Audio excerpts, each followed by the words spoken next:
What's going on, everybody? We are live with episode number 10 of the Club and Sub podcast. It's going to be a fun one. We got two cards this week. Dogs are going to be barking, I think, after a really gross slate of chalk last weekend. Though I think the pod en masse did pretty well. As usual, we got the normal crew here. You got myself. You can find me on Twitter at MMA Fox. You got C. You can find on Twitter at CHanson10. Danny Legs, you can find at Legs_the Capper. Luke, he's at SWR_betting. And Quinn at Orthodox1993. So, it's the first two cards this week. Main event is going to be Kattar versus Ige. Real fun one. Kind of a weird slate, but I do think there's a lot of value to go around on it. Maybe not for the Saturdays, but we'll jump right in. First up, we got Jack Shore, Aaron Phillips. I guess I'll start here. So I don't think anybody's playing this, right? Am I wrong about that? No? Okay, cool. Just making sure. So pretty much, Shore's minus 700, and I think the line's pretty much right on point, to be honest. Like, I had someone message me that, Phillips might have value, and the line was too wide, and I looked into it and just, no. Like, I don't know if Shore is as good a prospect as some people give him credit for. Like, I don't think the athleticism's there. But he's a pretty strong wrestler. He's got elite ground and pound, fairly strong submission grappling. And, on the feet, he's not elite, but he's technical enough. Like, he's not bad. He's not going to get outclassed outside of, like, the absolute elites of the division. And on the other side, Phillips, UFC retread. He's had some injury issues. He's missed a bunch of time twice in his career. Pretty much, he's a black belt, but decent Muay Thai striker, I guess. Decent kick game. Hands don't impress me much. Like, I think pretty much to stay on the feet, Shore would probably still have an advantage. But the thing is, like, even like that would be Phil's best path to victory. But he's got no footwork. He backs up to the cage really easily. Doesn't have much takedown defense or get up game. And so I kind of think Shore can just kind of march him down here. Get him down pretty much at will. And other than that, maybe he can't finish him there because Phillips is a black belt. But I kind of think this is going to play out for Shore being in top position for 12 to 13 minutes and just smashing his face and if he doesn't finish him. So, no bet. I think the line's right. My pick Shore. C, you got any opinion here? No opinion, but Shore, the line's probably right. Yeah, he's got pretty, heavy ground and pound. I think he's fine. I don't know. Not laying, minus 900, but I think the inside the distance line's, minus 160 or something. Yeah. Don't mind. Yeah, agreed. Alex, how are you? Yeah, not much else really to add. Other than, I guess, I was looking into a prop FanDuel had Jack Shore in rounds 1 or 2 at minus 140. I think that's decent, but honestly, it's probably just a pass for me. This is Shore's second fight in the UFC. I don't really think – I think the current line is justified, but there's no reason to play it. There's no way to parlay it. Nothing. I think it's just the ultimate pass, and just watch it. Yeah, I agree. Luke, you got any feeling here? Yeah, I didn't look too much into this one just because I know Jack Shore opened, I think, around minus 400 or so, and that got steamed up pretty quick as well. I guess the one main thing I did do in the little bit of tape I did do on Phillips that you brought up, John, is I noticed that he does back himself straight into the fence, and we talk about this all the time on the podcast. If a guy is trying to actively take you down, whether you're a good wrestler or not, one of the cardinal sins you can make is going straight back because that just makes that takedown attempt exponentially easier, despite the caliber of wrestler. And, and a guy in Jack Shore is a very high caliber wrestler. Like you said, good submissions as well, good control. Not great on the feet, but I do think, as you touched on, John, I think he's serviceable as well. So I do think the line is justified. I have seen a couple people play Shore inside the distance, which I think if you are making a bet on this fight, I think that's probably the one to make. I don't really have a strong opinion on this Phillips guy, but I think the line's probably justified. Yeah, I agree. Quinn, how about you? Yeah, so they brought, I don't know if this was short notice for Phillips or not, but, they brought this guy really good. He was in the UFC 5 years ago, and he had 2 fights. He got taken down 12 times in those 2 fights, and he got his guard passed 11 times. Yeah. And, I was like, 5 years later, his last fight, I was like, maybe he might make some improvements in his grappling in these 5 years. You could belt up a couple belts in 5 years. And nope, the regional level guy took his back twice, took him down 3 times and almost finished him, and then just gassed out. So it just goes to show that he hasn't really made many improvements in the grappling game. And Jack Shore might not be the best striker, but he's a damn good grappler. And I just think he's just going to absolutely walk through Phillips here. I don't know if they're going to give Phillips another fight after this. So yeah, I think the line is justified 100%. And so my pick is Jack Shore by sub, probably round 1. Yeah, agreed. They might give Phillips a fight just for being a good soldier and taking the fight on short notice, but I agree. He's not really UFC caliber. Next up, we got Liana Jojua and Diana Belbita. Luke, I know you just placed a bet here. What do you got for us? Yeah, so I just recently placed a bet, as John touched on. I put 1 unit on Liana Jojua at plus 170. So I think the kind of consensus narrative here is obviously with Belbita, but even outside of that this, is a complete dumpster fire fight. So I guess I'll preface by saying that if this is such a low level fight and it's so bad and both girls don't bring too much to the table, how do you justify a girl at minus 200 or even minus 150? Honestly, even like minus 122, even a slight pick'em, I think this should 100% be a pick'em fight. So really my rationale here is that I don't think Diana Belbita is anything special, at least in terms of her striking. She's going to walk forward. She's going to throw in high volume. She does have a little bit of pop at the end of her punches, but I think a really fun fact is that, the last 4 or 5 wins she has are not over good girls at all. Their combined record is 1-4. And that's through only 2 of the girls. Actually, 3 of them have never even had a professional fight as well. So I've heard some narrative too that, Belbita's kind of made these improvements and whatnot. It's like, well, whether she's made improvements or not, how can you accurately cap that when she's beating girls who have never even fought before or with losing records? And, when she has fought girls, at least with winning records, not necessarily saying they're great, she's getting arm barred by Ariane Lipski. I'm sorry, but who's Ariane Lipsing arm barring? Like that's pretty ridiculous. And then, she fights this other girl, Ione, a couple years ago as well, just got completely outclassed in terms of the grappling as well. Ended up getting guillotined at the end of the second round. And then, against Molly McCann, she did have a decent start to the first round, but Molly really won in the grappling and really ended up taking over the fight in the latter rounds. And actually all 3 judges' scorecards, Diana Belbita got 30-25. In fairness, there was a point deduction, but she got 30-25. So I've seen this narrative that, Belbita was overtly competitive. It's like, well, I mean, that can be your take, but in the eyes of 3 judges scoring at 30-25, they didn't think so. So I think that's a little ridiculous. So I guess the common theme here, what I'm getting to in this bet on Jojua is what we've seen inconsistency from every single one of this girl's losses in the last 3 years, as she has been largely outgrappled in every single one of those losses. And then when she's won, she's faced absolutely zero resistance or zero opposition in the grappling or even in the stand-up. She's just came forward, threw those rock'em sock'em robot punches, Maro Barella style, and knocked girls out. So I don't think Jojua is any sort of world beater. I know we kind of talked about this, Quinn. I don't think her wrestling is necessarily great. I don't think her jiu-jitsu is necessarily world-class.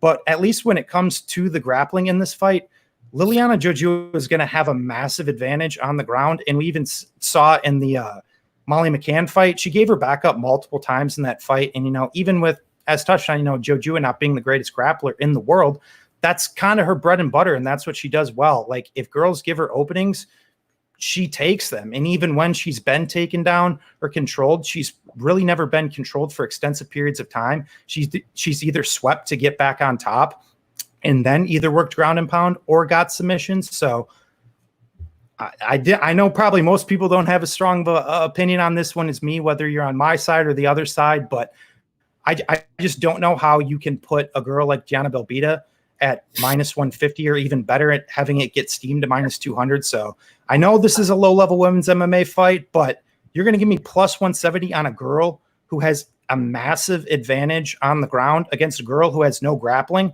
and whose last 5 wins comes against strength of competition of 1-5.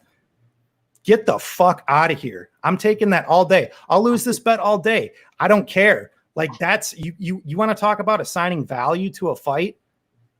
I don't know how anybody doesn't see value at plus 170. That's just my take. Luke, I love that you're joining the Dog Throw Club. Quinn, what do you got for her?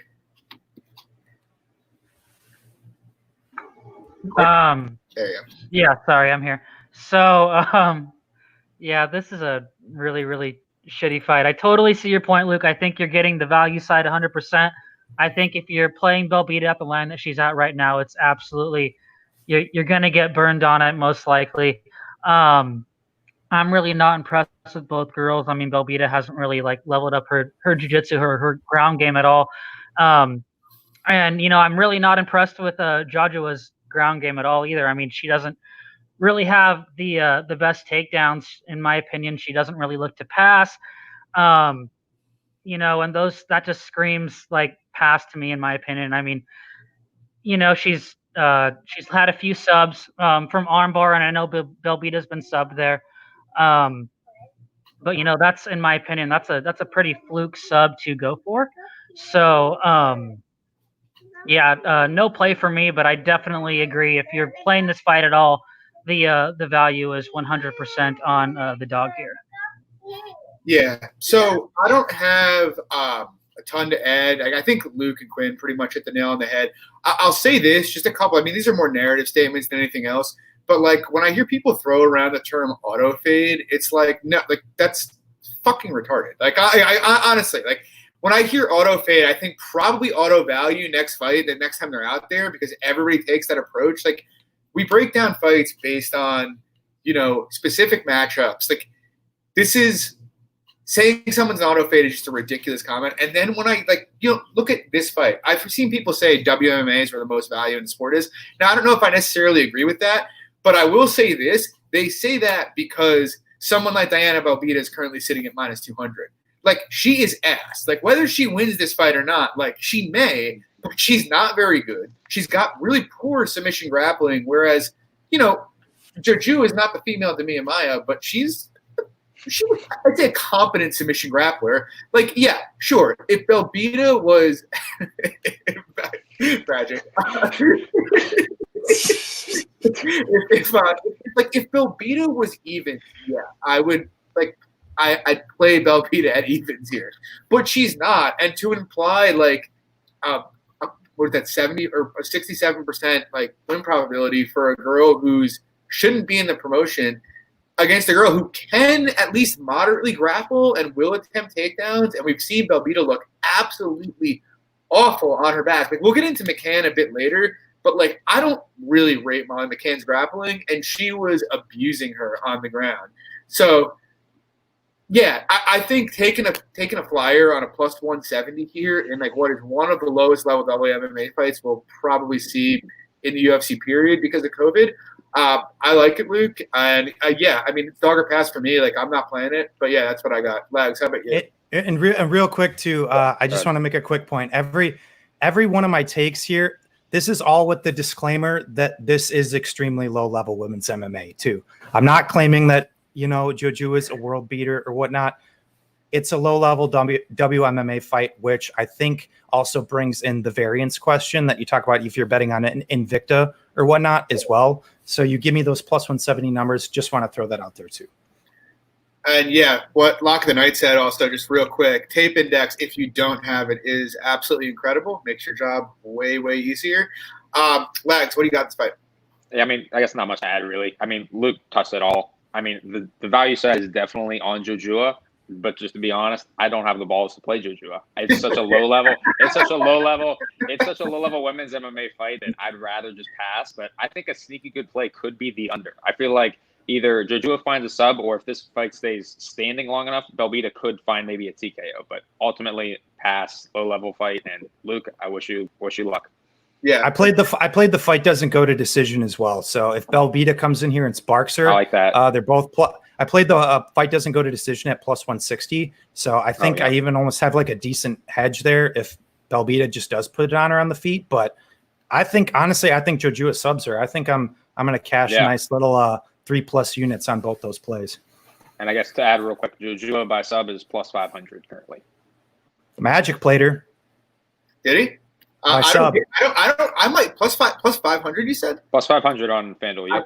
And then Belbita by KO is plus 500. So I don't think it's going the distance, to be honest. I think that's probably Juju's best win condition, to be honest. That's not bad. I might look at that. There we go, John. There we go, baby. We got him in. Awesome. We got him roped in, baby. Oh my goodness. So with that, we move on to what's actually a pretty fun fight in the featherweight division. We got Jared Gordon coming down, take on the former Cage Warriors lightweight champion Chris Fishgold. Legs, I believe you have a play here? Yeah, I do. I actually put one unit on the under 2.5 at minus 135. So I basically, simple thinking is that both of these guys have pretty questionable durability, and that honestly, Fishgold, I think he has maybe 1 round of gas in him, maybe a round and a half of gas, and then he's got nothing left in the tank. So I think that with the kind of pressure that he presents, that he's just going to be in your face until he gets finished. He's a finish or get finished kind of guy. So I think that this is a perfect spot for a violence bet. So I like the spot. Yeah, I like the logic. Luke, how about you? I don't want to say this is one I've went back and forth on necessarily. I do think actually this is probably the best move for Jared Gordon to move down, because if you guys remember, he was at Rufus Sport before, and the only reason he was fighting up and not down at 145 was because his coach Duke Rufus did not want him to fight at 145, even though that's essentially where Gordon wanted to fight. So he kind of just took the authoritarian, I guess, approach there and just kind of let his coach dictate what he wanted with his career, which I kind of think was a mistake, because I do think Jared Gordon's probably better served at 145 pounds. But in terms of how it stylistically plays out, I mean, we haven't seen – I know Gordon's taken a bunch of KOs, and they're actually largely from jiu-jitsu guys, which necessarily isn't very encouraging in terms of that. But I think you also do have to give credence that it was up a weight class as well. And, Gordon, I believe, is a black belt too. So I don't think that, Chris Fishgold's just going to be able to run through Jared Gordon on the ground. I know you actually have to go back a little bit and see Jared Gordon to see kind of what he looks like on the ground, just because there hasn't been a ton of it, at least in terms of his UFC career. But the guy actually does have competency in terms of his grappling. I believe it's is it under Almeida, Ricardo Almeida Danaher. Yeah. So, I mean, he's got decent lineage. I don't think his hands are necessarily bad, even if you go back to his debut. Who did he fight? Michel Quinones. He put an absolute whooping on Michel Quinones in that debut. That was absolutely crazy. That was probably one of the more impressive performances we've seen from him easily. And, Chris Fishgold's a guy I've backed a few times as well. But, as Lag said, he comes out very, very strong and tends to fade late, and that's kind of when he makes mistakes. We did see that in that Mako and Americani fight. He did get, I believe, anaconda in the second round as well. But I think this actually is a pretty good opportunity for a violence bet. I'm just not necessarily convinced that the chin of Jared Gordon is as bad as people say it is. That's just my take. I could be completely wrong. But when it comes to the grappling, I know Z talks about this all the time. If he's betting unders, it's going to be a real fun, scrappy fight. We're going to get some good grappling exchanges. We're going to get some good exchanges on the feet. So I think that's probably the side here. I did cap Gordon a slight favorite, so I don't really like a side from a straight perspective. But I think you're onto something there, Legs. Quinn, how about you? You're muted. Sorry. I definitely like that under 2.5 play. I think it's the best bet on if you're going to be betting this card. I personally am going with Chris Fishgold. I don't really rate Gordon that high at all. I don't trust his chin at all. I mean, he's been knocked out and bad in 3 of his last 4 fights. He's not getting any older. And say what you want about Fish, but that guy's got some fucking hands on him. So, I love that violence bet. I think if you're going to play the under 2.5, but I also wouldn't really mind a Fishgold round 1 play or Fishgold inside the distance. I really do think that he has a chance to crack Gordon's chin here. So I'm going to go with Chris Fishgold by first round knockout. Yeah. God, it's a fucking weird But And I guess real quick, why you got a little pause there, John? I'm Fish Gold first round KO is plus 1,300. It's down to 13, so it was 1,700 earlier. So I like your bet, Lags. I'm actually still thinking about that, almost for different reasons though. So like I actually think, oh God, this is going to sound so bad, and I'm going to definitely catch flack for this. But like, I think Fish Gold's cardio issues might be a tad bit overrated. Like, he doesn't have good cardio, but he fought multiple 5-round fights in Cage Warriors. So like, I don't know if the process that he went through is just totally fucked. But like, you know, we've seen him fight deep into fights before and not totally die. So it's like, I don't like the under because of that. I do like the under and this fight to end inside the distance because I do think Gordon's chin is like Fish Gold's the kind of guy and Gordon's kind of guy where Fish Gold could literally be in his guard and probably finish him with ground and pound. And like Fish Gold, I kind of compare to like maybe a rich man's Jordan Griffin. And by that, I mean, basically everything the guy does is to finish fights. Like there's no process to his game at all. It's jump guillotines, swing insanely wild hooks. And I think that's probably more why he gasses than anything else. So, like, I think for Gordon to win this fight, I think round one is going to be fucking dicey, to be honest, for Gordon. Like, Fish Gold's going to be swinging absolute hammers and you know, even when it hits the mat, or if Gordon attempts takedowns, you're going to see Fish Gold jump guillotines. You're just going to see a lot of kind of, I'm trying to think of the right phrasing for this, but like scenarios where the fight could potentially finish. Like you saw Murakami finish Fish Gold because Fish Gold just put himself in a horrible spot trying to jump guillotine. And so, like, to your point, Luke, you know, Gordon's BJJ is legit. I think Fish Gold's going to have the opportunity to knock him out early. Like, I think that plus 1,700 or plus 1,300, I guess, to finish in round one is actually pretty solid, to be honest. And I also kind of like – I have to relook at what the lines were on it. But Gordon round two, round three is pretty interesting because of the way Fish Gold puts himself out there. You know, he probably will be in a position to finish this fight late. So, yeah, I like inside the distance. Pretty much anything where this fight ends early, I kind of like. So, yeah, that's my take on it. I don't have a side. I guess if you take a side, like if it blew up to like Fish Gold plus 150, maybe I'd have it. But, you know, I'm not. Can I make one more quick point, John? Yeah. So at least in terms of his cardio, I guess the reason why I guess I'm more so down on it, at least in terms of Fish Gold, like the last 5-round fight that he had that did go all 25 minutes was against Nick Heron Webb in 2016. And to be honest, when watching that fight, I think largely the only reason he gassed was that Nick Heron Webb was pulling guard literally that entire fight, which allowed Fish Gold to just get a bunch of top time. So maybe I'm wrong, but I still am not sold necessarily on his cardio because even in that fight, like I said, that did go 25 minutes. Like the guy didn't really push him that much and kind of just allowed Fish Gold to do what Fish Gold needs to do. Oh, I don't think he's got good cardio. Don't get me wrong. Don't get me wrong. No, I'm just making the counterpoint for, you know, maybe it's not quite as poor as it seemed to be. But then again, I don't think it's terrible either, to be honest. But I consider him. I put in that the term I talk about all the time, an effective gasser. He's a guy who's still going to come forward, still going to try takedowns. Agreed. It's not like he completely dies, but he definitely slows. But no, I hear you. But yeah, I actually think it's going to be a pretty fun fight, to be honest. Especially if you like stupid grappling transitions where neither guy has any process at all. It's going to be a lot of fun. But yeah, with that we move on to God, these names are horrible. Modescus and Andreas Michaelitis. Yeah, I actually. Well, Quinn, I'll let you start. I know you have a bet here as well. Quinn's out of here. He's not there. I think we lost Quinn. All right, so I will start. I played. Okay, nope. Quinn's back. Sorry, guys. Quinn. All right, I'm gonna let you start here if you want. It's Bukowskis Michaelitis. Oh, okay. Yeah. So I have. Sorry, guys. I'm having really bad technical difficulties. It's like pausing every 5 seconds. So yeah, I have one unit on Michaelitis at plus 175.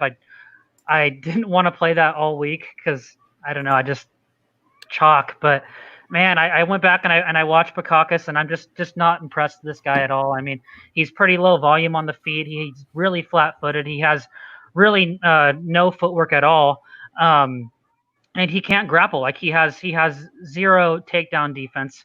I mean, at all. It's actually like really atrocious. So yeah, I'm pretty sure I'm willing to make a play on anyone that can at least grapple with some consistency. And when I watched I don't know how you say his name, Mikolaitis' tape, he can land takedowns here and there. He can pass, and that's good enough for me to make this play. I also think he is the much better striker here. He's a lot more athletic. He has good kicks. I like his stance switch. He has good jabs. He's a lot faster. I am worried that he might blow his load in round one and gas himself out later on in the fight. But at plus 170, where I think he should be like at evens, maybe even like a moderate favorite, I am getting lots of value. I mean, you can't tell me that this guy wins at a 36% clip, in my opinion. So, yeah, I'm going with the dog here, and I think we're getting really good value on his money line. Yeah, I actually am also on Mikolaitis. Got him for a unit plus 205, actually. You hit a lot of it. Pretty much if you actually – so I think Modestus is getting a bit of heat here because Cage Warriors is a pretty solid regional promotion. But if you actually look at his last 3 or 4 fights, like he's basically winning fights by kind of outgassing people, just kind of hanging around long enough to win fights. And, like, in fairness, that path is certainly live here. And I will say, he does, he's got a decent 1-2. He seems to be reasonably technical on the feet. But that said, I actually kind of like Andreas' stand-up. It's pretty unconventional, but he makes it work. The decent movement, throws from a lot of weird angles. And like to your point, Quinn, Modestus really can't grapple well. He gets taken down really easily, gets held down fairly easily. And, Mikolaitis, he's not the best wrestler, but he will attempt takedowns. He's got pretty solid ground and pound. And so, like, I feel my basic thinking is, first of all, I saw the same thing you did, Quinn, with Mikolaitis gassing, in his regional tape. But he's only been past the first round, like, twice. And so it's like the last time, that was a couple years ago, I think. I don't know how predictable that is for now, although I guess the case would be with COVID, maybe it's more likely. But at plus 205, I'm kind of willing to pay to find out. And also, like, I think Mikolaitis is the more skilled fighter here. Like, pretty definitively. And so, like, I think there's a pretty reasonable chance he's winning this fight after one. And so, like, with FanDuel and a couple of the other books we use, the ability to live bet in round, I think if he starts to slow, we might have the chance to just hedge out of that and get, like, a decent number and, like, lock in some profit. So that's kind of my thinking. I'm taking the stab. I think Mikolaitis is live for a finish, but I do think there's a reasonable chance I'll have a chance to guarantee profit either way. Lags, do you have any opinion here? I honestly have little to no opinion here, but I like the angle how you're approaching it with the live betting strategy. But for me, this is a complete pass. Luke, how about you? So definitely not playing contrarian, because I definitely think I'm a little biased towards Bukakis. I've been watching him in Cage Warriors for so many years. The dude's just really fucking fun to watch fight, to be completely honest. But I mean, when we're talking about betting, and finding value, I think you guys all hit the nail on the head. That there's kind of been a pretty consistent theme, where he's at least struggled in the grappling, not necessarily in every fight, but there's definitely been a few fights where that's largely been the case, where he's been losing. I believe it was, which fight was it, where he went 4 rounds against the Nielsen fight, his second to latest fight. I believe he was largely getting out grappled in that fight and ended up finding a late KO. But yeah, I think that was the one he was losing that one. But in terms of what you guys touched on from his striking, like I don't think it's like overtly that bad. Like I think he, like you said, he does throw good 1-2s. He's kind of one of those dudes that also has like that sneaky power. Like you're not going to see like massive overhand rights from him necessarily, but like his shots do kind of just like come out of nowhere in some sense, and like guys just fall. Like so, I honestly I didn't look a ton into this Mikolaitis guy, but at least in terms of Bukakis' takedown defenses we touched on, it's just been something that's a consistent issue. And, I was kind of hoping through tape, even though through watching, at least through Cage Warriors Live, like the past 3 or 4 years that, maybe I'd see like a little bit of progression, in terms of the takedown defense. But, he doesn't do a great job of digging underhooks. He backs himself straight up to the fence. And, when he is taken down, he is largely controlled. And I don't want to say he's necessarily a fish out of water, but he kind of is in a sense. He doesn't really seem like unless he's very close to the cage and he can try to wall walk. That's really about the only threat he's got. He doesn't really have much jiu-jitsu off his back, at least to create space from that angle, not necessarily threaten submissions, but just to create space, at least to get back up to his feet, to get a technical get up. Haven't seen that a ton from him. So from a betting perspective, I do think you guys are on the right side. But one thing I will say about Bukauskas is he is only 26 years old. It might be one of these situations where we do see massive improvements fight to fight, but his touchdown, really through his Cage Warriors run, it's kind of been the same song and dance. He either gets a guy out early or he's kind of going 50-50 or struggling, or he's down and then he kind of does the whole comeback gimmick. So I think you guys do have some value, but maybe I'm a little biased on Bukauskas. All right. So up next, we got a real fun one. We got 2 featherweight prospects, Ricardo Ramos making his second fight at featherweight, and Lerone Murphy coming off a draw that I believe both Luke and I were on the plus 400 of. Luke, I know you're a Ramos guy. I'll let you start with this one first. Yeah, so maybe justifiably or not justifiably so. I've always been a Ramos guy, like ever since he entered the UFC. I just think the guy has, the intangibles to do great things. At least I know when we're at least talking from a betting perspective and analysis, even despite the amount of success he's had. I mean, he's 5-1 in the UFC. A lot of his fights have been a little hairy. That Ayman Zahabi fight was really close before he hit that spinning elbow. That Kyung Ho Kong fight went to split decision. Then he finished Garagori pretty quick, and then he got hit to the body by Said Nurmagomedov, which put him out. Yeah. I mean, he is a black belt. I guess in terms of this matchup, real quick, I think I'd be a lot more confident in Ramos if he was a guy who I knew was going to land takedowns in high volume, because he actually is pretty accurate when he does go to the takedown, but he's not a guy who's going to dive on legs. I don't want to say he's a guy who's necessarily testing his striking. I think his striking is decent, but I think he does have a little bit of that tall man's defense.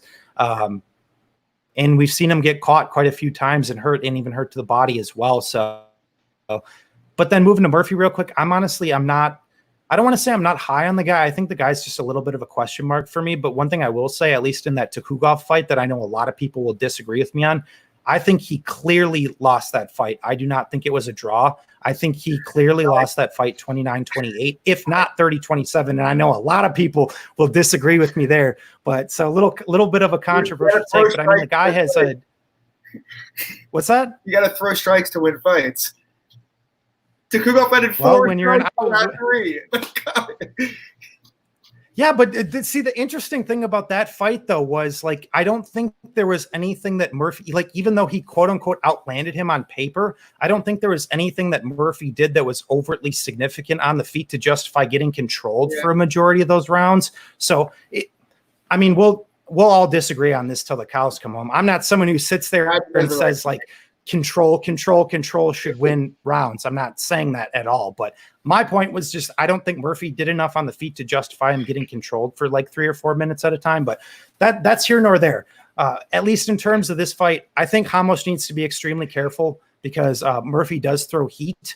And, I think if Murphy tries to land takedowns, I wouldn't necessarily be surprised just because, like I said, the guy's a bit of a question mark for me, but Ramos is a black belt. Don't forget that. We haven't seen a whole lot of grappling from him. You kind of have to go back a little bit to see a little bit more of that, but he does have a really good guard. He does have a very back take as well. So I think Murphy needs to mind his P's and Q's. And then, on the feet, I think it's pretty close if Ramos can avoid, that big shot of Murphy. I think he might win on the cards, but Ramos also isn't particularly high volume. I just don't have like a great read on this fight, so I'm picking Ramos, but no bet for me. Quinn, I think you do have a bet here. What do you got? You're on mute, Quinn. Repeat it again, buddy. Okay, yeah. So I put. I'm sorry, it keeps pausing like every 5 seconds. So I put 1 unit on Murphy at plus 125 here. Like, let's go to Ramos first. I've never really been that high on Ramos. I think his striking is like lazy and overrated. His striking numbers are really, really bad. I mean, he's extremely low volume on the feet, and he's very, very hittable. He throws these spinning back fists that aren't going to land in any type of in any way, shape, or form. Murphy's going to light him up on the feet here. I mean, I love Murphy's footwork. He's fast. He's much bigger. He has a really solid 1-2. He's got good leg kicks. The left body kick will be there for him. That outside leg kick will be there for him. And, Ramos, I think he's a pretty overrated black belt. I mean, I know he has a pretty good back take, which does worry me, but he doesn't really look to shoot like all that often. He had Newsom's back for a good solid 2 to 3 minutes and couldn't really do like anything with it at all. And when he fought Kang, personally, I think Kang actually won that fight. Kang was able to control him on the mat for like 2 minutes with and pretty much little resistance, like stayed in his guard. And that's pretty concerning in my opinion. So yeah, I do think Murphy should be the slight favorite here. I wouldn't be surprised if he went for takedowns himself. So yeah, I put 1 unit on Murphy at plus 125. Nice. Yeah. So I'm actually a pretty big fan of Murphy, to be honest. I swear I'm not saying this because he's black and British, but he does remind me a bit of Leon Edwards. Like, he's got that like similar kind of like straight body. I know. Racist. He's got a nice one too. Iron Woodley gift. I like his boxing. I like his kick game a lot. He's actually shown some decent like offensive grappling regionally. Not that I'd expect him to go to it here. I mean, you guys nailed Ramos on the head. I think, I don't think either guy is much of a volume guy, to be honest, but I do kind of think Murphy's a bit – it's weird. I think Ramos is kind of in this halfway point where he's growing into his frame in the division. Like, he's a little too big for bantamweight, kind of not quite there for featherweight yet, but he's only 24, whereas, like, Murphy's like a thick featherweight. So, like, I kind of expect Murphy's going to have more power coming back at him. And, like, I'd favor Murphy to win exchanges here on the feet. My big concern is really the grappling. And so I had a weird experience going through tape because throughout my first 4 fights of Murphy's I taped, I was like, holy fuck, I'm going to slam this guy at plus 150. And then, like, most of the times he got taken down regionally, he basically used, like, pretty standard, like, pretty good get-ups to get up, wasn't giving his back, was, like, shrimping and grabbing underhooks, or basically, like, scooting back to the fence. But then you look at the Kuhov fight, and he gave his back to Kuhov about 3 times. Now, it is possible that he gave his back to Kuhov because he knows Kuhov wasn't much of a submission threat, but I can't really rely on that, to be honest. Like, and if he gives his back to Ramos is going to end up on it.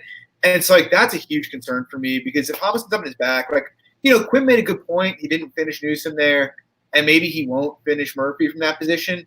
But Murphy's a blue belt and he's a black belt, and I'm inclined to think if Ramos gets there, he's probably riding out the round there. And so, like, that's enough for me, like, to be discouraged from Murphy bet under plus 200. Who gave Ramos his black belt? Well, no, I mean, come on. The guy jumps hooks. He does a pretty good job of it. But I do like Murphy, and, like, he'd be my lean here. Like, I kind of view this as a decent live betting opportunity personally. So, like, if we see, like, Ramos, if he gives his back to Ramos early, I'm obviously going to stay away. But if we see him, stuff a shot or two and then Ramos stops shooting, which he has been prone to do at times throughout his career, then I'd be happy to jump in on Murphy near evens here, to be honest. So, yeah, lead Murphy, but no bet. Lags, you got anything? No, I guess just to sum her up real quick, I'm not really high on Ramos, and I don't really know too much about Murphy. I mean, this is only going to be his second fight in the UFC, and like Luke touched on, I personally think he lost that fight as well, 29-28. So, honestly, I'm just going to be watching this fight, and the lean is Murphy because I think he's going to be able to keep the fight standing, but ultimately a pass. See, any opinion on, I don't know, where's see it? Oh, it's his car. There's his face right there. Yeah. Any opinion on the Murphy fight? Murphy Ramos. No, I mean I line Ramos at like 55% ish. So That's I don't interesting. know. Yeah, I'm not like a huge. I don't know. A lot of people are pretty big on Murphy, I guess, but I bet him versus the fucking Russian guy, and then when I rewatched it, I thought for sure he lost, but that's just me. But yeah, I have Ramos about 55%. Gonna pass on this. All right, so we go on to the next fight. We got John Phillips and what the fuck's this guy's first name again? Russian Kamayev. Kamzat. Yeah, Kamzat. Kamayev. That's it. I'll start with you. You got any opinion here? No, I mean, there's not much to look at. I mean, I think Kamzat should probably roll here. I mean, the line currently where it's sitting at is probably about right. But with only 6 fights in his career, I can't really trust him at that line. So it's a pass for me, but I think that he probably finishes Phillips inside the distance. Luke, come in. Yeah, so no strong opinion here either. I think that this Kamzat guy, he's coming up from 170 to 185. I think that's one, at least important note to consider here. If you're even going up in weight, largely you're just taking that 10-pound jump. But, this is a 15-pound jump. I mean, that it's pretty significant, at least in some sense. But, he's getting a guy in John Phillips who I got to give credit to, at least in the sense that, he's a tough guy who hits pretty hard. But dude just has absolutely no ground game at all. And, just even through taping this Hamzat guy, he's got some power on the feet. He's got some decent takedowns as well. So anytime I'm sitting there taping anybody, who's got a decent ground game, and then, they're drawing John Phillips across from him, it's like, I can't, there's just no way you can back John Phillips. I saw Boy Z put out a play on Hamzat inside the distance earlier today, I think at like minus 188 or somewhere around there. I think that's honestly, I think that's probably the play here. I don't know. I'm just staying away because I don't know if that size plays any sort of a factor at all in terms of at least landing takedowns. I mean, going up 15 pounds is pretty big, even if the guy isn't technical, at least in terms of his takedown defense. But so I'm going to go Hamzat, but this is a definition of a pass for me. Quinn, what about you? I have no opinion on this fight. Fade the white Mike Tyson. Yep. Yeah, Steve, what about you? What fight are we on? Hamzat Kamayev, John Phillips. Oh, yeah, Kamayev. Yeah, this is an easy one. Got him round 1. I got him round 1 knockout. Got him inside the distance. Everything tied to round 1.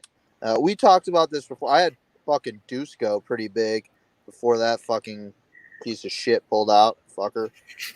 He was at like minus 190. That was free fucking money. John Phillips sucks. Fucking terrible. Yeah, I guess he's live for like a nuke round 1 probably. But yeah, he's just going to get taken to the mat and fucking clean house here. Yeah, that's pretty much exactly what I think. Phillips is terrible. Like, his best win condition is either somehow survive on the mat for like 7 minutes and Kamayev has cardio death because it's COVID times and it's a short notice fight, or land a nuke. But other than that, Kamayev is going to fucking murder him. So yeah, I don't really love the line. I'm going to look at some of the ITD props, but I tell you what I would not do. And that's parlay that with Razak Al Hassan in this next fight. You guys like that little setup there for the lead in? We got Razak Al Hassan against Munir Lazez here. And actually, this is a pretty fun fight. I thought about playing Lazez. I don't know. I don't think he's anything special, but he seems to have pretty sharp hands, like good 1-2, everything straight, decent power, decent speed. And, Razak, he's got that judo background. He could probably just, grapple fuck him to death if he wants. But when have we seen Razak Al Hassan do that to anybody in the UFC? Like, this dude's going to come out, he's going to throw big hooks, and he's going to look to put him out. And, those shots, those 1-2s down the pipe for Lazez are going to be there all day in this fight. And, like, Razak puts a lot of people out, but we know he's not immune to getting, hit. Hamasi in that first fight was landing on him, like, pretty hard. Akhmedov landed on him. But that said, as tempted as I am to play the big number on Lizez, the dude's got really no striking defense. Like, he gets hit a lot. And so, again, it's another one where I'm kind of looking at, potential live play. Like, I do think if Lizez can hold off Alhassan's power, he can win this fight. I think if he can hold up to it, it probably looks a lot more like even money than it does Alhassan being better than minus 300. And so I'm kind of like, I kind of want to see how the first 2-3 minutes play out, because Alhassan's going to land here. Like, does Lizez wear it well? Is he getting wobbled every time he gets touched? Or is he sitting in there, pulling his feet in the pocket and touching Alhassan up? Because if he's touching him up, you could probably get, if it's a close round one, or if Lizez wins it, him plus money after round one or towards the end of round one. So yeah, I think it could be competitive. I think the most likely outcome is Alex sending him to Mars about a minute and a half into the fight. But yeah, so I think there might be decent value on Lizez. I definitely would not put Alhassan in the Chimaev parlay. Lags, what do you got from me here? Yeah, I mean, you pretty much hit everything on the nail on the coffin there. I think Alhassan probably deads him within a round, honestly.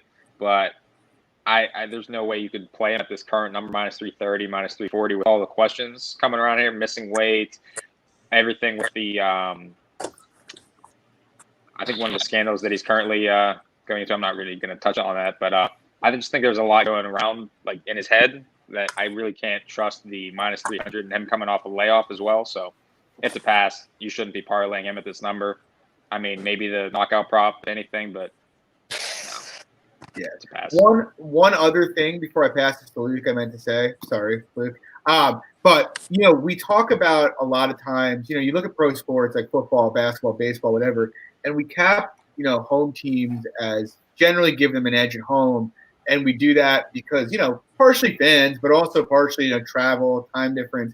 And Lizez is a guy training in Abu Dhabi, whereas Razak, who missed weight, rumor is wasn't in the best shape, is flying 16, 20 hours out here. So I don't know, just food for thought. Just another reason not to be on him here. Luke, what do you got? So kind of as Lags touched on earlier in terms of Jojua, I don't have the balls to play Lizez here, but I mean, you guys just brought up a lot of good points though. I'll try to be as politically correct when I say this as possible. I mean, with all the bullshit that the guys dealt with in the last 2 years, even there was an article came out that the guy said, he was contemplating suicide or whatever. He even said also within that article that the dude has not really been training over the course of the last 2 years at all. So let me back up. I'm not sitting there shitting. Obviously, this is a gambling podcast. I'm not shitting on any of that at all. But, if we are talking about handicapping and whatnot, I think it is an important consideration that I don't know how much this guy has been in the gym in the last 2 years at all. I know you brought up too, John, that he's got to fly over. He's got an away game against a guy in Lizez. The problem with Lizez is the dude's got some tall man defense, and we know what happens when Alhassan touches somebody. They go to sleep. He's kind of got that Derek Lewis effect where, he might not necessarily have the most complete, well-rounded game. I know he does have that judo black belt as well. As you touched on, we haven't seen too much of it, but it's one of those situations where it's really hard to bet against a guy like Alhassan. It just really is. I think this is more so of a perfect live betting opportunity, as you touched on.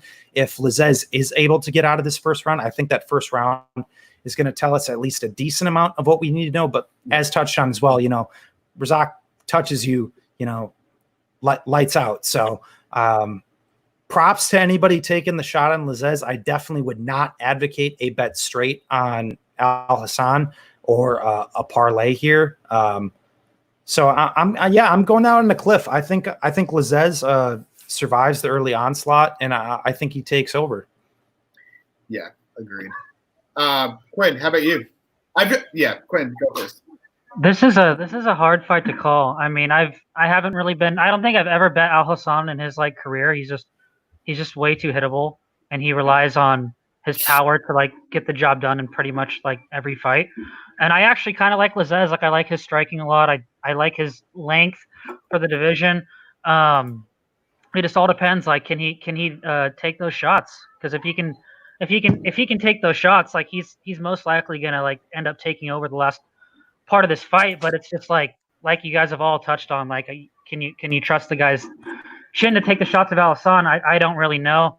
I do have a sneaky like play that I'm not playing, but I kind of like if you do like Lizez a lot. Fight starts round 2 is minus 130, which isn't a horrible play.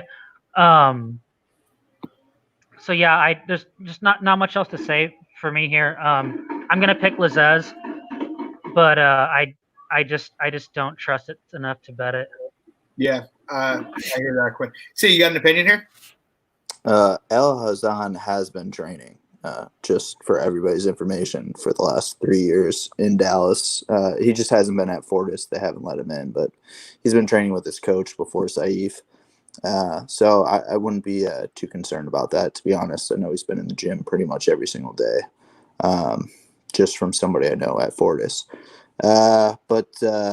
Yeah, I don't have like a real strong opinion here. I do think El Hazan's just the better technical striker. I mean, it's not like he's like an amazing technical striker. I just think he's better.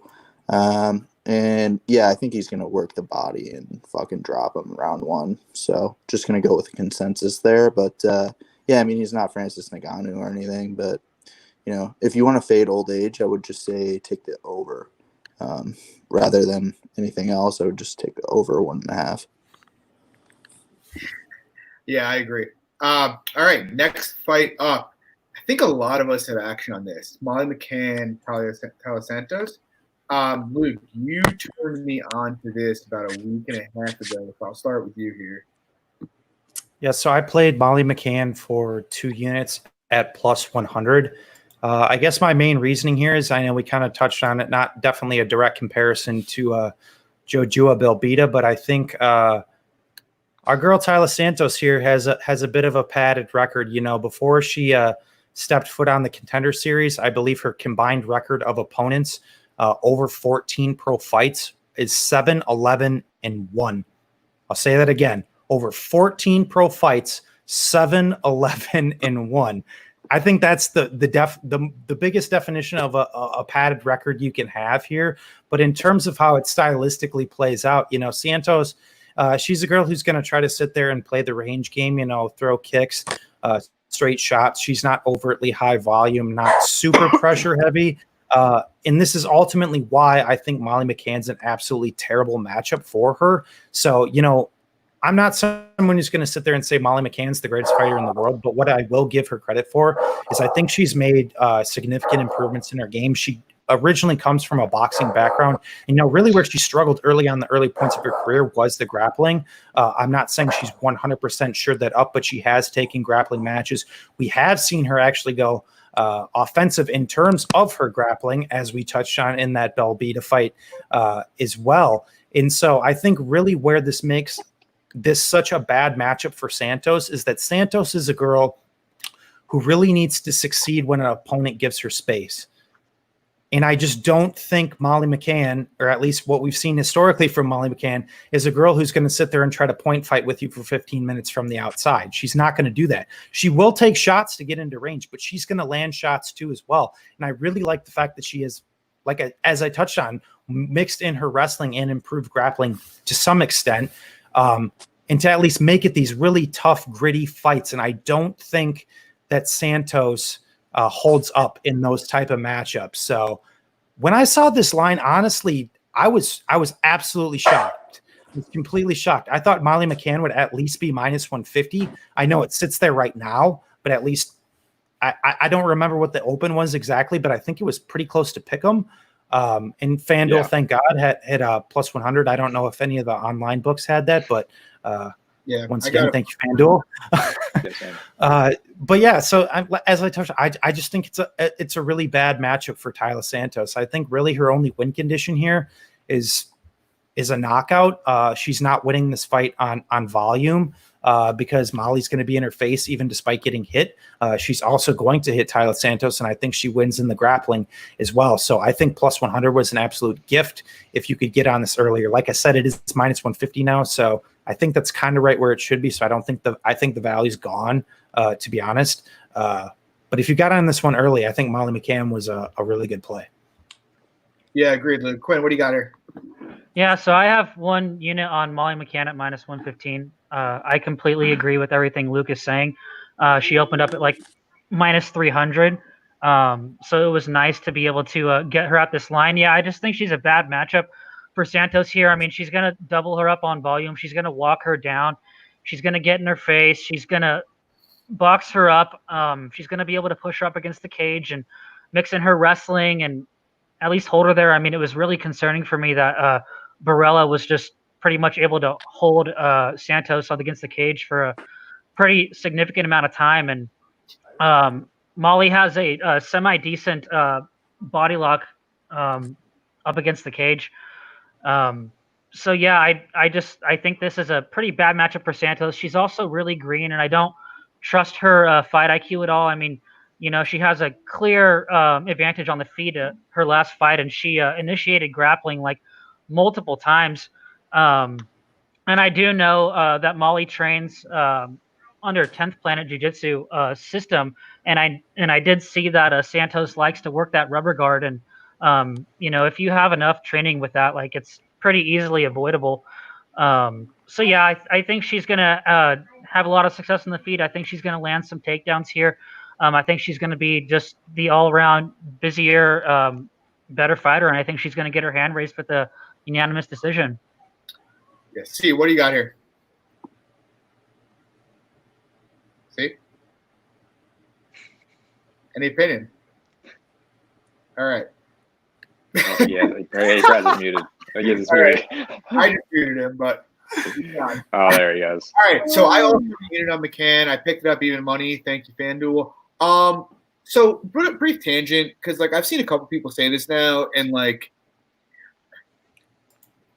being able to throw a low kick and throw a decent jab does not mean you're a super technical striker. It means you have a technical jab and a technical low kick.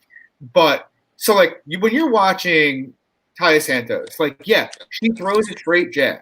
She throws a good low kick. But does she like work off that jab in combination at all? Not really. Has she shown kind of an ability to kind of like stick that jab out and move or like circle out against forward pressure? No, she hasn't. In fact, Mara Barella, who I'd argue basically can't set anything up with her hands, basically was able to sprint her into the clinch for 2 rounds because every time she got close, she backed up to the fence. And like I saw some people, and look, it's true, her opponent on Santos' opponent on Contender Series was better than anybody else she faced. And yeah, she looked good. She landed a lot of low kicks, worked off the kicks and jabs all fight. But she wasn't really getting pressure aggressively, and that girl was kind of just following her around. And so, like, I can't take that too seriously. So it's like I've seen people say Santos is the more technical striker. And it's like, okay, if you want to go strictly technique, does your striking look prettier than McCann's? Yeah, I mean, I think that's probably true. But what we know about McCann is that she's going to come forward. She's going to throw output. She'll use takedowns opportunistically when they're there. And we also know that, Santos isn't going to – she's not like she's going to be out here and sticking a jab and moving across the cage the entire fight. Like, if she could do that, I'd be on her as a dog. But there's just no evidence to, like, remotely suggest that that's in her game. Other 2 things I wanted to touch on is, first of all, Santos' get-up. Like, I don't rate McCann's wrestling much, and, like, I wouldn't be surprised if Santos can provide some resistance there. Like, I don't think McCann's entries are very good. But – Lags, I talked about this yesterday. Santos' get-up game is non-existent. Like, she doesn't shrimp or grab underhooks. She basically just tries to muscle up. Like, she just doesn't know what she's doing. I frankly wouldn't be surprised if she gets put down for McCann to get her back at some point here. And the other thing is, now look, I know Molly McCann has faced absurdly low level of competition. I get that. I'm personally not super high on her myself. But if you actually look, and like I'm going to nerd out a bit here at her stats, they're actually pretty elite. Now, like, I don't expect that to translate to the upper echelon of the division, but she's landing at 17% higher than her opponents. And that's kind of insane. Like, does anybody really think Santos is a much better striker than Lipsky? But seriously, does anybody in here? Like, I don't. Like, that's so it's like I kind of expect, like, could Santos win? Sure, it's WMMA. But I kind of just expect, to Luke's point, pressure and volume, and that's really, that's the combo in low level WMA to win. So like I kind of have it 60%, and I think it's like possible McCann could look like minus 300, to be honest. I don't cap it that way, but if she comes out here and just outlands her 110 to 35, I would not be surprised. See, any opinion here? I'm not risking real dollars after the onslaught I had on anything at this type of level for days. So pass. All right, C's gonna pass. So we will move on. We move on Oh, to wow, John, thanks. Jeez, man. Oh, Legs, I'm sorry. Go. Unbelievable. No, sorry. No, sorry. No, honestly, I don't have much more to add, but I do have one unit on Molly McCann as well at plus 100. Thank you, FanDuel, to that one. I mean, you guys touched on it. You just pretty much touched on what I was going to touch on here. When you're looking at low-level women's MMA fights, you're looking for three boxes to check: output, physicality, and forward pressure. Yep. And Molly McCann has all three of those, and she mixes in the takedowns really well. All three of her last fights over 100-plus strikes. And if somebody the caliber of Varela is taking you down, out-grappling you, and out-striking you, I just don't see how, like Luke said, plus 100 I think is a gift here. And I don't know if she's going to even provide any resistance to the grappling like you touched on. I think she only provided some resistance to the grappling in the third round because Varela was kind of gassed, to be honest. I mean, those takedowns were abysmal. And Varela's not a good wrestler either. Right. So I think at plus 100, I think we have a great line. So happy with it. Great. The podcast outside of C, who's not taking part, is on Molly McCann. Full endorsement here. So we move on. We got Jimmy Rivera, Cody Stamann, and I have a bet here. I have one unit, Stamann plus 120. Theoretically, this is actually like a great matchup for Rivera. He's probably the better technical striker, and he's an elite defensive grappler. If this fight took place a year and a half ago, I probably would have hit Rivera here, to be honest. But Rivera took some serious damage in the on fight. I think there's a lot of red flags here. First of all, he's very low in terms of the actual fight. Very low volume. Doesn't really have any power. It's like every round you see Rivera have, even when he looks good, is close, which that's not great. And then a lot of question marks. He's coming off a pretty big layoff. He apparently had a neck injury. He didn't want to have surgery on. His chin's shown some serious cracks lately. He got dropped by a spinning back fist by Aljo, put out cold by Marias. Jan knocked him down twice, pretty bad. I'm not saying Stamann will put him down, but I think it's happened enough times now that if Stamann wobbled him a bit, which could swing around, it wouldn't shock me at all. And then, the other part of this is COVID. I live 10 minutes from Jimmy Rivera. Our whole area, all the gyms are still shut down here. And I know a couple guys from Tiger Shulman have come in and looked pretty decent. But I mean, the reality is what it is. The guy's had a neck injury and he's from an area where everything's been shut down. So it's kind of hard for me to just, assume without seeing it that he's in the best of shape. Whereas on the other side of things, Stamann fought a month ago. He looked the best he ever has in his entire career. And from a fight side, Stamann throws more efficiently generally. He keeps a higher pace. And, while Rivera is a great grappler, he hasn't really faced a wrestler as good as Stamann. I love Aljo. You guys know I think the world of him. And Aljo's a much better grappler. But as far as a pure wrestler goes, Stamann's probably better. What was that? As far as a pure wrestler goes, I think Stamann's probably better. And I kind of think he can follow the kind of same blueprint as Aljo if he wants. Maybe land takedowns, and if not, just kind of hold Rivera on the fence. So, yeah, it's basically a plus 120. I kind of favor Stamann slightly here just based on, he's trending up, Rivera's trending down, and, he's a known versus an unknown. So, yeah, Lags, what do you got here? Yeah, so similar to you, I actually took a little prop bet on this one. I put one unit on Stamann by decision at plus 195. So, I mean, you touched on a lot of great points. I think that Stamann's definitely in making a ton of improvements fight to fight, and Rivera's slowly on the decline. I mean, he's basically the same fighter we've seen in the last couple of fights. I mean, he's good on the feet, solid takedown defense, but I mean, his output slows down a little bit in fights. And as we were talking about, we don't really know anything about his training coming up to this fight. So, and I guess another good point that I saw, Rivera hasn't fought at 145 since 2009. So, and I think both of these guys have insane durability. I know you were talking earlier that Rivera could maybe his chin could crack here, but I just don't see it from Stamen. So I'm happy with the line. I think Stamen by decision plus 195. I like the play. Yeah, to be clear, like I don't expect it to. I just like he's kind of showing I know. both stages of like fading durability. Luke, what about you here? So I'm actually going to go contrarian. I guess I'll say in full transparency, I do not have a bet on this fight, but I guess I'm not sold on the narrative necessarily that Jimmy Rivera's done. And my main reasoning behind that is because if you look at his last 3 losses, they're all the top 5 guys. I mean, Marlon Moraes kicked him in the head. He did the exact same thing to Aljo. Then he also lost to Aljo, who obviously completely outclassed him in that fight. But then, in Peter Yan, I put a tweet out about this a week ago or so. In that fight, in my opinion, if Jimmy Rivera does not get dropped at the end of the first and the second rounds of that fight, Jimmy Rivera wins that fight. And we can sit there and play the what if game. And I know that sounds stupid, but I'm solely saying that from a handicapping perspective, that in my opinion, Jimmy Rivera actually won 12 minutes of that fight against Peter Yan, who's now our bantamweight champion. So to me, I don't necessarily know if this narrative that Rivera is fading is warranted. Okay, maybe in the sense that he's not a top 5 guy anymore. And with that being said, I'm not saying Stamen is some sort of bum either, because he's absolutely not. He's definitely a top 10 guy, which is what I think makes this matchup so interesting. But I think people are putting a little bit too much stock into the fact that, Rivera might be on this decline, and I'm just not necessarily convinced.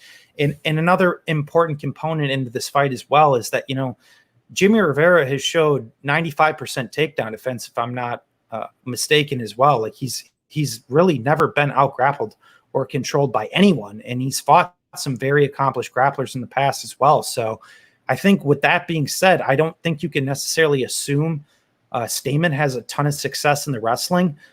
If he does, props to him, but at least in terms of historics and what tape's shown, I think you have to assume this fight's going to be contested on the feet for 15 minutes. And if that happens, I'm not saying Stamen is at a drastic disadvantage here, but I think in terms of technical striking, Jimmy Rivera is much better. You guys also touched on he's not very high output as well, but he does have some sting on the end of his punches. Stamen will utilize some good footwork, throw for some funky angles, but I think he is a little bit hittable as well, especially against a guy like Rivera, who I think will be able to land the leg kicks consistently. So I'm picking Jimmy Rivera here. I don't hate the bet on Stamen necessarily. I don't want to say it's dog or pass, honestly, because I don't think there's value on either side here. I think it's just a really, really close contested fight, but good luck to anybody who has bets. Yeah, I guess the point. I guess I'll add some real quick. Like similar to what you were talking, John, I don't think that Rivera's ever fought a type of wrestler like Stamen that's just going to constantly walk forward and look for the takedowns. I mean, Aljo's good at getting takedowns, good at getting the body lock and taking the guy down, but I don't think he's like a pure wrestler like you touched on. So I just think that the mixing in of that in this fight is just it's going to be interesting. Yeah, and it's like I don't expect Stamen to land like 5-6 takedowns, but it's like in a fight that rounds are going to be super close no matter what. Like, but the potentially landing a takedown, even if he only gets 1 or 2 over the fight, could steal a round or 2. Quinn, what about you? And he always looks real quick though, John. I think if you got like, this is just me. Obviously, you guys disagree, but I think if you got like Stamen at plus 150, honestly, I would bet Stamen at that number. I just don't think at like plus 122 there's enough value. Like he could get a lot of clinch control here, which could definitely help steal him rounds. I think there's definitely a very solid case for that, but. Man, I just think it's such a close fight, and I think people are writing Jimmy off a little bit, but I could be wrong. You guys could look super sharp on this. So what do you think about the decision play? What's that? I guess to add real quick, what do you think about the decision play? What do you think about Jimmy's chin? On Stamen? Yeah. Stamen by decision? Yeah. I'd say that's probably the way to go. I mean, well, once again, I guess if you're playing that, I think you're probably assuming that Jimmy's chin is still good. In my opinion, I think it's fine. Once again, I could be wrong. Like I said, once again, he's been hurt multiple times, but it's against superpower strikers in the top 5 of the division. So in Stamen, I think he's really hurt too many guys. Like I said, I think his boxing and striking has improved, but so I think honestly, in my opinion, that's probably the play. I don't like plus 122 or whatnot on Stamen. I would say if you're going to play it, I would say play Stamen by decision, but that's just me. Quinn, how about you? Yeah, so I personally think that Stamen should be a slight favorite here.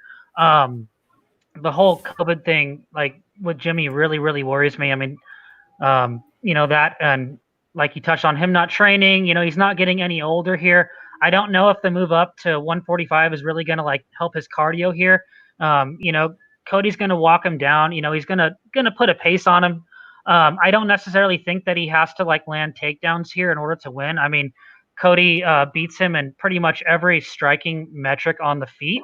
And I think at 145, Cody hits quite a bit harder. I mean, I really, really liked the combinations that he was landing against Kelleher. I really, really liked his feints and his footwork.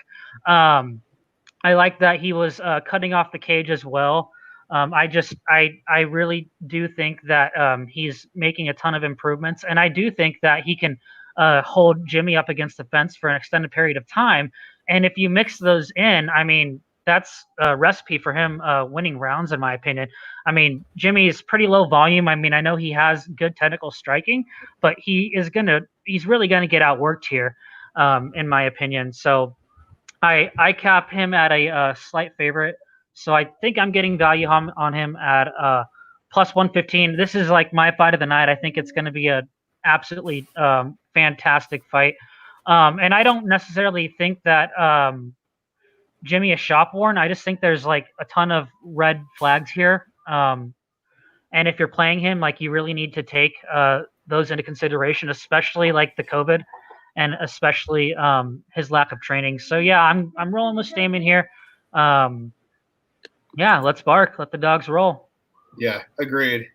This will be Wednesday night's going to be the beginning of the storm that's going to be dogs barking. Good luck, boys. So seriously, I know I play contrarian, but good luck on the guys. Seriously. I'm all for the contrarian. It's better for the pod. I'd rather have more opinions on it. I like it. Yeah, we shouldn't all agree on the same thing, Yep. Well, next up we have Shit show of a co-main event. Yeah, Ryan Benoit and Tim Elliott.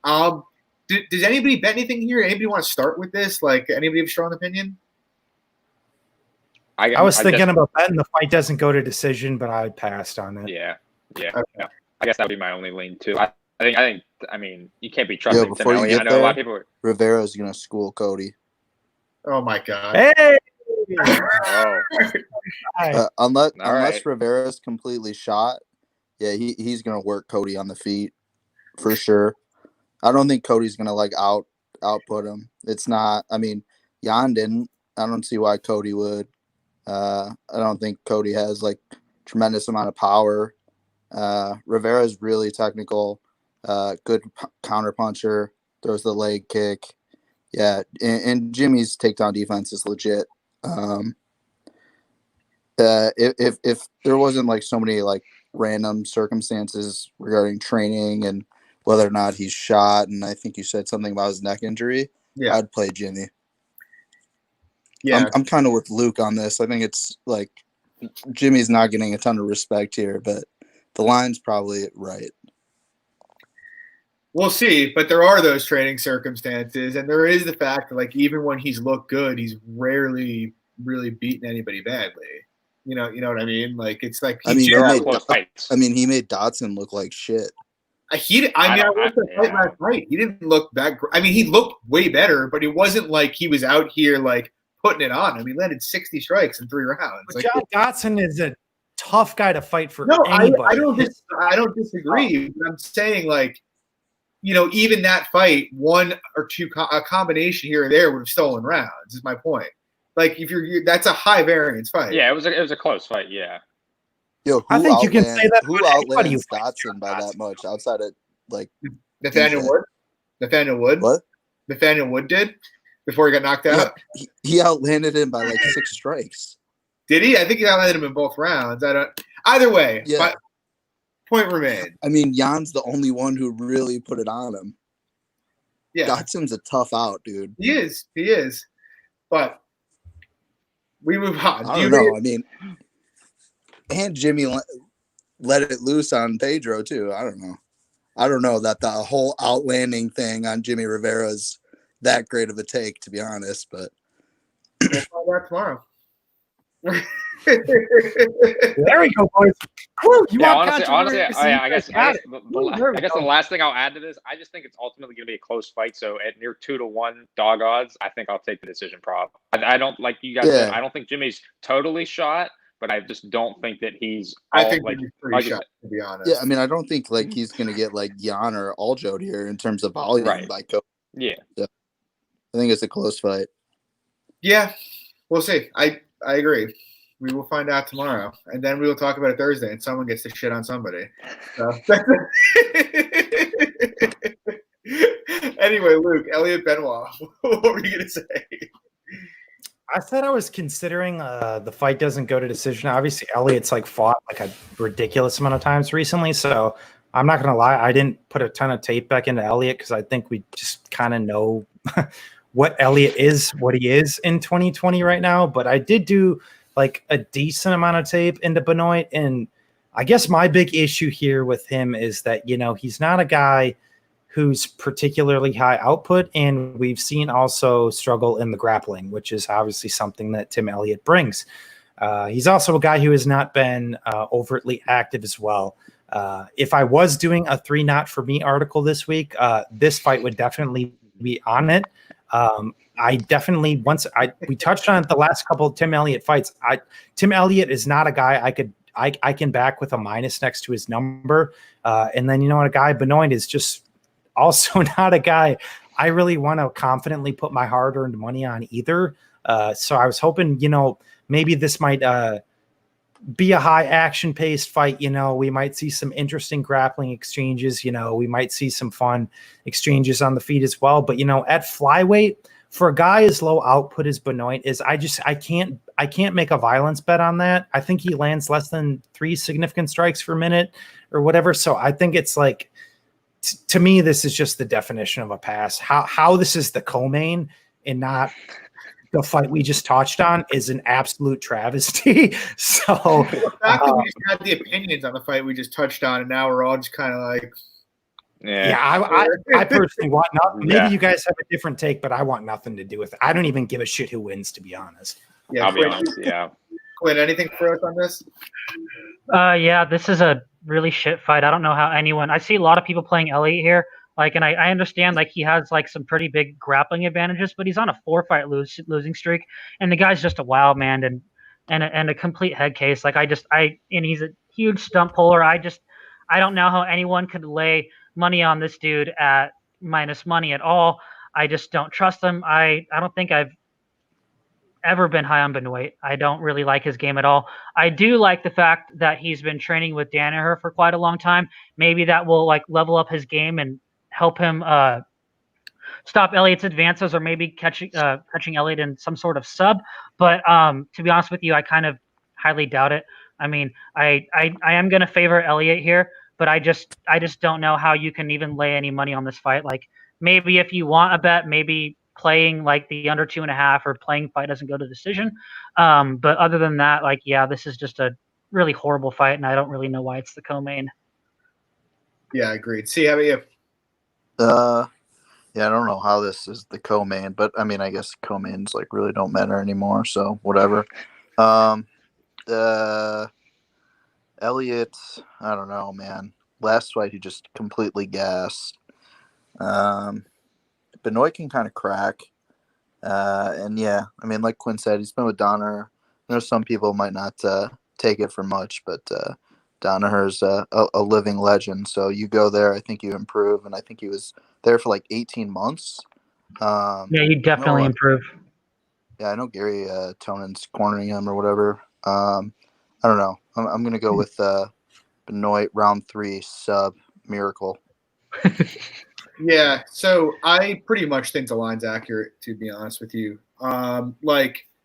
we talked about it a little bit in our group chat the other day, but like Quinn, you said you could never trust Elliott anywhere. And I tried to make the case that, like, I don't really try to listen to, like, I can't trust people. I tried to make that case earlier. But all of that said, I think that's baked into where the line is right now. Like, at dog money, I would play Tim Elliott because I think theoretically on paper, this is a pretty good matchup for him. Benoit's got no volume at all. He can be taken down, if not, probably not held down, to be honest.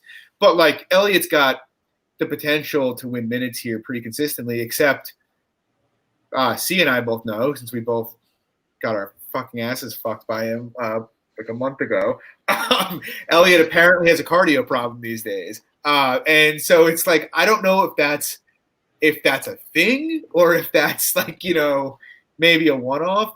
But what I do know is I don't really want to take a chance on Elliott's cardio as a favorite. Like, if Benoit got a lot of late money on him and I got Elliott like plus 110, I'd take a small stab, just because I think it is a decent matchup. But yeah, I mean, that was pretty dark. And so yeah, this is a Elliott's like on the streets of Vegas, just walking around. If that didn't happen like a month and a half ago, I'd probably just play Elliott, to be honest. Yeah. Exactly.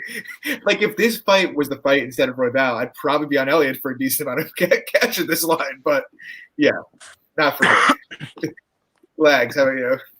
I guess I'll just add quickly. Similar to like Paul Craig fights, I cannot go anywhere near Tim Elliott fights. They get way too sweaty and way too hairy, no matter what side you're on. Lags, you better get involved in Paul Craig in a week.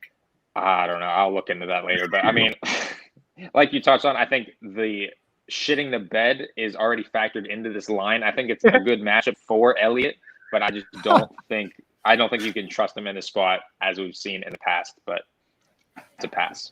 No way this should be the co-main event. And honestly, this could probably be like the opening fight.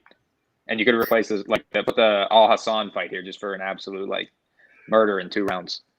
Yeah, this would be a good opener, to be honest. This would be a perfect opener. This is like yeah.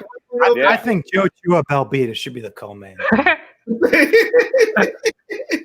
That's the people's co-main. I don't know about you guys, but Paul Craig is GOAT.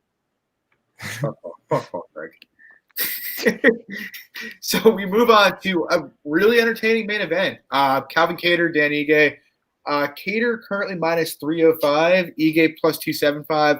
Lags, I know you got a lot better than minus 305, so you want to start here?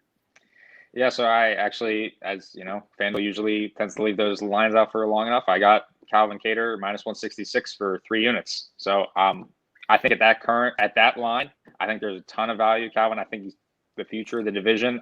I'm not going to say that he's going to win the belt, but I think he's definitely going to stay around in that division in the top 5 for a long time. And I honestly, I thought Ige lost the last fight against Barboza. I scored a 29-28 Barboza. I think it was ultimately a close fight. I don't think it was a robbery, but I just don't think that Ige is going to have success in the wrestling here. I think Kattar's going to mix his jab in well. He's just going to jab his face off. And I think that there's definitely a possibility that Kattar finishes him pretty early, just how long this fight stays on the feet.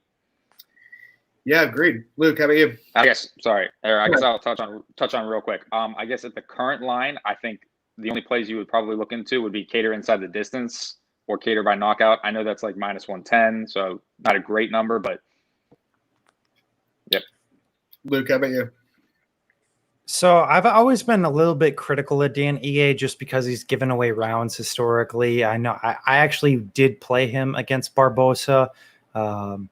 Live, I did score it for Barboza as well. But what I will say is when I went back and watched it with no commentary, I think there's at least a better case that you can make for Ige there. I don't necessarily think it was a robbery that a lot of people were calling it, but at least in terms of this particular matchup, I think the line kind of pretty much indicates what it is. It's really not a good matchup for Dan Ige in the sense that I've said it for a while now. I think not only Calvin Kattar has some of the best boxing in the featherweight division, I think Calvin Kattar has some of the best boxing in the UFC. Not necessarily maybe from a defensive perspective, or if we want to talk about leg kicks, we can get into that. But from a pure boxing perspective, the guy is very crisp.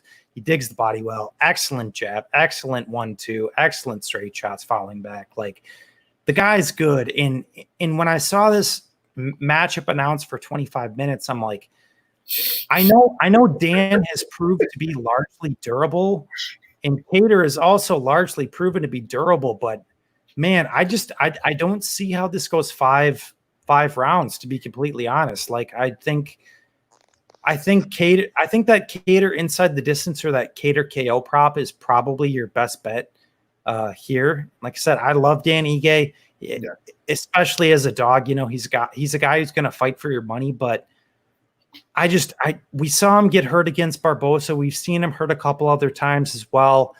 And with that boxing, as I touched on with Calvin Kattar, with it being 25 minutes, I just don't see him being able to last that pressure of Calvin Kattar. But it's going to be a fun one, that's for sure. I'm definitely not counting out Dan Ige. I think he's going to have some success here. I don't think necessarily Calvin's just going to run through him at all. I mean, even in Calvin's last fight, I think Jeremy Stevens actually won the first round of their last fight. So I expect Dan Ige to actually have a lot of success early here.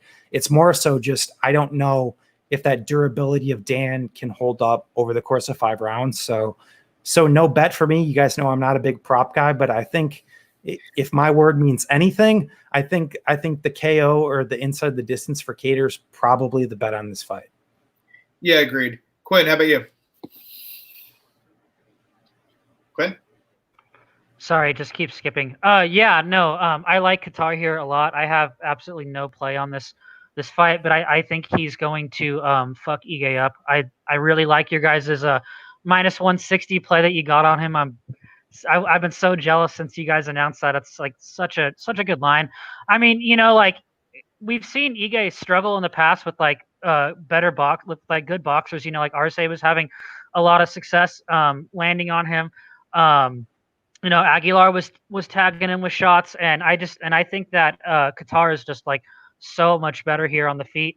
And I don't really think that Ige is going to have much success with his wrestling. I mean, he might land like 1 or 2 takedowns, but I don't think I don't think he's going to have success holding Kattar down, and I don't think that that's going to outweigh what Kattar is going to do on the feet here. So I do think if you want to play a prop bet, definitely that Kattar by knockout at minus 110, minus 105 is a good play here. I just think this is a pretty hard matchup for Dan Ige in general. So I think Kattar rolls. I think he gets him out of here within the first 3 rounds. Nice, I agree. C, you got an opinion here?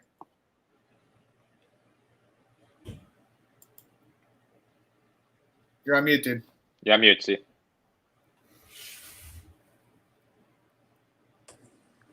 I play Calvin by knockout. He's just a few levels above Ige on the feet. Dan's like not bad or anything. I thought I actually scored the Barbosa fight for Dan. I didn't have anything on it. I just thought Dan did a little bit more. That second round, I think he was winning for like 4 minutes and like 10 seconds or 4 minutes and 20 seconds. And then Barbosa just kind of dropped him toward the end or whatever. But yeah, he's not really long enough to cause Calvin problems. Not really sure if he has the cardio to kind of maintain the pace that Calvin's going to put on him. Calvin hits hard as fuck. I mean, he's got elite boxing. If Dan Ige comes in there and like does like a Henry Cejudo versus Cruz where he's just chopping the shit out of the leg, maybe I change my opinion on it. But even if he chops the leg, don't really see Calvin folding here. And I just think he's just going to be a little bit too good for Ige at this stage. But Dan definitely has like improved. I mean, his hands have gotten better. But I think this is a Calvin knockout round 4. And I'm going to complete the consensus here. I got the same line as Lags on FanDuel. I got 4 units minus 166. I actually like Ige. Like, I think he's, I like guys who improve and kind of overperform their expectations, and he's made a habit of doing that in his career. But like, let's just look at his career here. He got boxed the fuck up by Julio Arce in his first fight in the UFC. Beats Mike Santiago instantly, pretty much, whatever. Jordan Griffin, guy's a meme. We talked about this, and that was a very competitive fight. Danny Henry, whatever. Kevin Aguilar seemed like a great win at the time. He clearly leveled up his striking for that fight. I'm not saying he didn't. In hindsight, maybe less so. Mirsad Bektik, I've always liked Bektik's talent, but the guy's a flake. Like, let's be real. Like, that's just like, what it is. That guy just didn't have like the balls down the stretch, and Ige's got huge ones. And then the Barboza fight, best fight of his career. But like, if you look at that, like, he was getting lit up by Barboza in space. The problem is like Barboza kind of is what he is. He's not the kind of guy that like when like, the iron meets the fire is going to kind of up his game to like meet the challenge. It's like, if what he's got for you is good enough, it's good enough. And if it's not, it's not. And so it was a pretty even fight. I thought Barboza won, whatever. Ige looked great. But like, this is a different kind of challenge. And like, I know this like sounds like wiki capping, but like Kattar has been basically going through the fire. He debuted against Andre Fili. He fought Shane Burgos in his second fight. These are really sharp strikers who he's outboxing. You look at this fight, and it's just like Barboza was dropping him. I have to imagine Kattar's going to be hitting him just as clean. Like, you look at what Arce did to him in his first fight, and like, I'm not saying he hasn't made improvements, he has, but Arce basically played the outside boxing game with ease. And like, to Quinn's point, Kattar's a really good defensive grappler. Zabit tried to get him down, struggled to. The one time he did, couldn't hold him there. Fishgold got him down once, popped right back up. The guy is I'm pretty sure he was a wrestler in high school. He's obviously pretty well schooled on the mat. Like, I don't give Ige much of a chance there. Could Ige knock him out? Like, I suppose, but we've seen Kattar go through absolute wars with Burgos, eat bombs from Stevens. Like, he seemed obscenely durable today. He throws better output. His technique, I mean, everybody talks about it, so I'm not saying anything new, but his boxing is like next level good on offense. And so it's like, I kind of think, I guess Ige could kind of win like 3 rounds, kind of suck out 3 rounds here. But I don't think, not that he's not durable, I don't think Ige's got the best durability, if you guys know what I mean. Like, Barboza wobbled him a couple times, like, and I wouldn't even, like, Barboza's got decent hands, but, he's not known for his hands having a ton of power. I kind of think the longer it goes, the worse it's going to be for Ige. Like, if Ige doesn't come out, balls to the wall, Kattar's just going to cruise. And if he does, maybe he'll get lucky and suck out a finish early. But if not, he's probably just going to get finished at some point in the second or third round. So, yeah, like, I like the KO TKO line here. I think you could bet like 4, like Kattar by TKO, KO round 4, by KO round 5 decision. And I don't think that's bad either, especially because, like, Kattar's not subbing Ige. That's not happening. And I guess the last thing I'll add in here quick, because I see people underestimating Ige. So I think even if this fight ends by decision, I still don't know if there's value on Ige. I wouldn't say that there's value. Just because it ends in a decision does not mean it's a close fight. He can't win rounds. He's given up rounds Yeah. in every single one of his fights. That's Every the point. single How one is of his he? fights, he's given up rounds. Does he have any? That's what I was going to say. Does he have any way to win 3 rounds without, say, dropping Kattar 2 No. times? No. He doesn't. Kattar's You'd have to got have to success with his grappling. What was that? Quinn? Yeah. You would have to have success with his grappling. It's not going to happen. Yeah. Yeah, not but what's I the don't- chance I don't of see that, it. though? Yeah, so I think there's more value, honestly, on the minus 300 Calvin Kattar than the plus 250 Danny. I kind As of crazy as agree. that is, I'm not saying you should play that straight, but I'm just saying the value is definitely still on Kattar at that line. Well, yeah, because it's like Ige's win condition is just so we haven't seen anything from, like, I do worry about Kattar long term with the amount of damage he absorbs, but we've seen nothing to suggest that his chin is going in the tape. Like, it's not or suggesting that Danny is going to put it on him here. right. He isn't a Shane Burgos. He isn't I a Josh Emmett. He's not going to just going to put it many on better him. strikers. And Ige could fight at 135 probably. Like, Kattar's a big fucker up there. Like, it's, I don't know. Yeah, I kind of, maybe we'll all look like idiots tomorrow night, and I'll be lamenting the fact that I lost 4 units after beating the line by $1.50. Just real quick, John, when did you guys hit that? Because, I mean, I got FanDuel, and I completely fucking missed that. It was like open for Like maybe 2 like weeks ago, a right? day. Luke, we messaged you. You said you were too sick to go to the casino to bet it. Yeah. You I don't think you read it until the next day. Like, I want to be honest. And by the Oh, time that happened, God. Well, by the that's time that happened, it went up to minus I was like, 280. you guys both just popping out these minus 166s. I'm like, bro, where was I in this? Where was I in Yeah, this? it dropped and like immediately went to 300, and then it hung on FanDuel at 166 till like 8 Maybe p.m. a day. Yeah, Yeah, it was like maybe one day. Like a day? it less Probably than, like in the AM, and then like 8 p.m. that same night is probably when it went up to like minus 280, I believe. yeah. I was definitely ill. There was no way I was going to the casino. Props to you guys, though. That's a sick bet, though. That's you're getting so Thanks. much value like on Kattar. It's stupid, and like I feel like shitty tipping it, but it's like I have the same. line and I have the bet ticket. Like it's Same. $200 on it. Like it's like I don't know. Like it's. Anyone would take that line if they saw it at minus 166. I mean, Yeah, exactly. Don't get mad. Don't get weird about tipping that. Do you guys think they're doing it on purpose because, like, just to get more clientele, like this whole giving people back their money for Max? Like, I'd love my money back for JJ for like losing a close. Yeah, I saw that. Like, Maybe it's just not enough people are betting MMA on there. Like maybe like I was saying, maybe MMA like this is not a big target for them. I don't know. Well, they're only live in like 4 states. Yeah, they're not in many, but like they're owned by Betfair, so it's like you would think they'd be a little bit more. Minus 152 on FanDuel. Holy shit! I didn't see that line. I just saw that some Joe C in the chat minus 152 on FanDuel. I didn't see that line. That's crazy. So you're telling me FanDuel opened him 152? That's crazy. Crazy. And then we're just like we're gonna shut down the computer. Like we're just gonna ignore it for the rest of the. We're gonna ignore it for the rest of the day. Like there's got to be some sort of conspiracy. Like, they can't be that fucking stupid. Like they can't. Like seriously, bro. Like what? Yeah, Magic. I got cater 4 units plus 420. I picked up Narimani last night plus 230. Like it was plus 200 everywhere else. Like plus 200 on my book. Yeah, and plus 230 on FanDuel. It's insane. I think it's still there right now. It's it's crazy. But yeah, that's it, guys. We're gonna be back probably. Quinn, you're working Thursday, I'm assuming. Yeah, but we'll have to do it at 7:15. You mean 10:30 Eastern time? The only time. Yeah. Yeah. We're gonna be or we can do it Friday. Oh no, we can't do it Friday. No, we're not doing it Friday. No, yeah, we can do it Friday. Yeah. So we will be back Thursday night. Maybe we'll do a quick recap. We'll see if there's anything eventful to talk about here. I'm off the rest of the week. If you get I took the rest of the week off, so you're off the rest of the week. I took the rest of the week off. Yeah, I was like, fuck it, got to get a little vacation here. Two fight cards here. A little day drinking tomorrow before the card launch. Yeah, that's sweet that you get to do that. Oh, anybody have a Lambo? Quinn has a Lambo. I do have a Lambo. I'll be honest. I didn't play it yet. I'd have to go back and pull it up. I'll post it.